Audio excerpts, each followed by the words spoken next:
Work பண்ணிட்டுருக்கிறேன் panchayat யூனியனில்.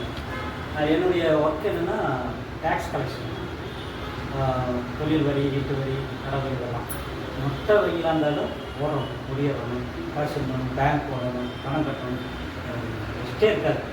5 மணிக்கு மேலே தான் அப்பாடான்னு உட்காருக்கும். அதுக்கெல்லாம் இது ஒரு ஆஃபீஸ் மீட்டிங் இருக்குது, மழையாவது ஓடுவேன். சுகர் இருக்கிறதுனால கொஞ்சம் புண்ணு இருந்தது. டேப்லெட் எடுத்தேன், ஹாஸ்பிட்டலுக்கு போனேன். ரெஸ்ட் எடுக்கணுன்னாங்க, ரெஸ்ட் எடுக்க நேரம் அந்த புண்ணு அதிகமாகிட்டே வந்து கடைசியில் 2 விரவுலையுமே நடக்க முடியாத அளவுக்கு கிட்ட நடக்க ஆரம்பிச்சேன். ஸோ புண்ணு காய்ச்சல் அந்த நேரத்தில் வந்ததுனால மாத்திரை போடுவேன், நல்லாயிருக்கும், மீண்டும் காய்ச்சல் வரும். சரி ஹாஸ்பிட்டலுக்கு போனால் உடனே அவர் பெட்டில் சேர்ந்தோடனே காலை அமுக்கிறாரு. சீல் அவர் ஷர்ட்டில் சீக்குன்னு அடிக்குது, டாக்டர் ஷர்ட்டில். சிசர் எல்லாம் எடுத்து கட் பண்ணுறாரு, ஆழமாக கட் பண்ணிட்டேன். கட் பண்ணால் தான் நல்லாகுன்றார். சார் நல்லாகுமா அப்படின்னு டாக்டர் கேட்குறாரு. பார்க்கலான்னு தான் சொல்கிறாரு தவிர கீழ் ஆகுன்னு டாக்டர் வார்த்தையில் சொல்லவே இல்லை. நான் வேதனையோடு படுத்திருந்தேன். அப்புறம் அவங்களுக்குள்ளே பேசிக்கிறாங்க, ரொம்ப ஹிட்டாக இருக்கணும், ரொம்ப சீடெல்லாம் வச்சுருச்சு. ரொம்ப வேதனையோட ஒரு 5 நாள் பெட்டில் இருந்தேன். வீட்டிலே போய் மருந்து வச்சு கட்டிக்கலாம், ஹாஸ்பிட்டலில் ஒரு நாளைக்கு 1000 ரூபாய் வச்சு. அப்புறம் வீட்டில் வந்து மருந்து வச்சு கட்டிட்டு தண்ணியே படக்கூடாது. மெதுவாக போயிட்டு ரொம்ப வலி, கொஞ்சம் நேரம் நிற்க முடியாது, உட்கார முடியாது, கால் பயங்கரமாக பின்னி அடிக்கும். பெட்டில் காலாங்கி வச்சு நீக்கி படுத்தா தான் கொஞ்சம் ரிலாக்ஸ் ஆகும், வலி குறையும். இப்படிப்பட்ட ஒரு கண்டிஷனில் நம்பிக்கை இல்லாமல் கதை எடுத்துவாங்க, என்ன பண்ணுறது, முந்தி நடக்கிறோம்னு வேதனை இருக்கிற நேரத்தில் தான் நம்ம அருமையான சொல்கிறேன். என்னை வந்து பார்த்து நான் அந்த கிறிஸ்டினாக இருக்கிறனால ஜெபம் பண்ணுவேன். இதோ என் சகோதரன் நல்லா போகணும் அப்படின்னாரு. என் மிஸ்ஸஸ் டீச்சர் கிட்டத்தட்ட 1 லட்ச ரூபா சம்பாதிக்கிறாங்க. இந்த ப்ராடக்ட் சொன்ன உடனே ஒரு 10% மேலே ஆகணுன்னே ஐயோ வேண்டாங்க, பழமே வாங்கி சாப்பிட்டுக்கலான்ட்டாங்க. அவர் சொன்னார், என் தம்பிக்கு நான் வாங்கி கொடுக்குறேன், நீங்கள் காசு கொடுக்க வேண்டாம், சும்மா சாப்பிடுங்கனாரு.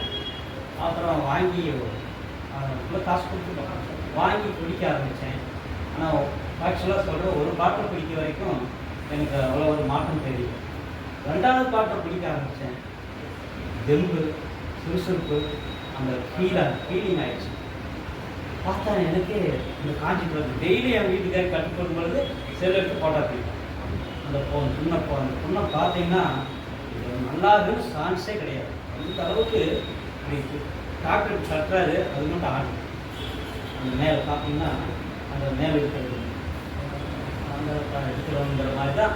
ஆனால் எங்கிட்ட சொல்லலை, எங்கள் வீட்டுக்காரிக்கு சொல்லியிருக்கிறாங்க. அவங்க நான் சொன்னால் நான் ஃபீல் பண்ணணுன்ட்டு அவரும் சொல்லலை. எனக்கு தெரியும், அது வீட்டுக்காரிக்கு சொன்னால் அவங்க ஃபீல் பண்ணணுன்ட்டு அவர் ஃபீல் சொல்லலை. ஆனால் கடவுள்கிட்ட வேண்டிகிட்டே இருந்தேன்.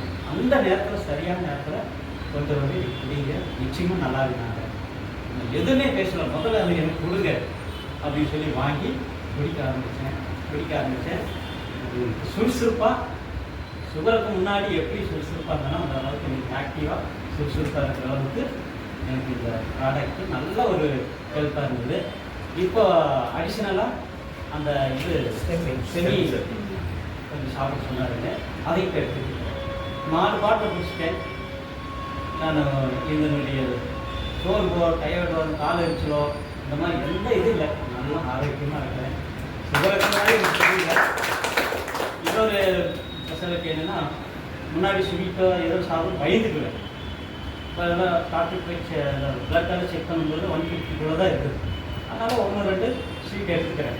எடுத்துமே போய் பார்த்தாலும் 150 கூட தான் இருக்குது. நான் ஆரோக்கியமாக இருக்கிறேன். அதனால் இந்த ப்ராடக்ட்டை எங்களுக்கு அறிமுகப்படுத்தி எங்களுக்கு கொடுத்ததுக்காக உங்களுக்கு தெரிவித்து